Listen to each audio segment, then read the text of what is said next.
Yemek. İşe hamam yemek. İşe hamam. İşe hamam. Sa bang banda?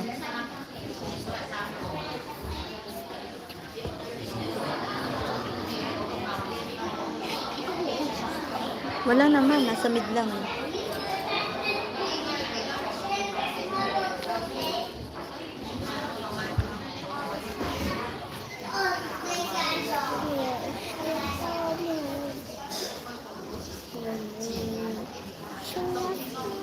Oo, itong alaga ko sanay ng magtagalog. Oo, ikul di ba ba?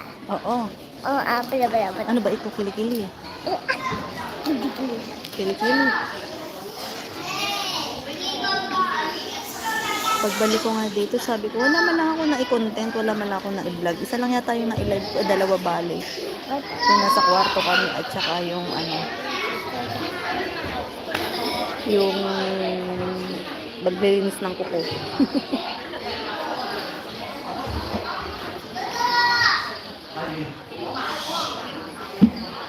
Hindi naman, yung alaga ko ang ano, may sakit na dumating ako.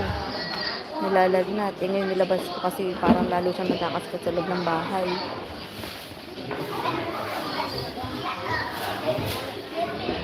Kaya inano ko, nilabas ko. Pero may sinat pa siya eh.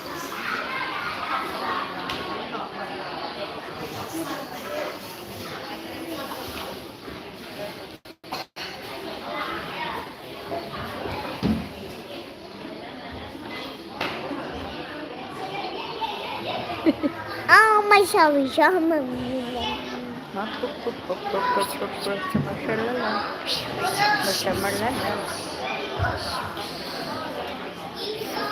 Oo, trabaho na naman.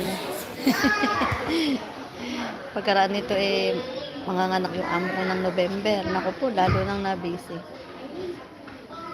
Naano ko dun sa salamin pinagawa ko, hindi ko pagamay eh. Nahirapan na ako talaga magbasa, kaya lang. Doble vista kasi yung pinagawa ko eh. Eh, sabi nung aking ano, eh, hindi lang daw ako sanay pa. Sabi din nung best friend ko, sanayin ko. Eh, ayoko naman ang nakasalamin na nagtatrabaho. Pang reading class lang talaga. Eh, kaya nga lang, minsan nakakalimutan ko, kagaya niyan, dapat lagi yung sa bag ko. Eh, minsan kusang ko lang na ibababa.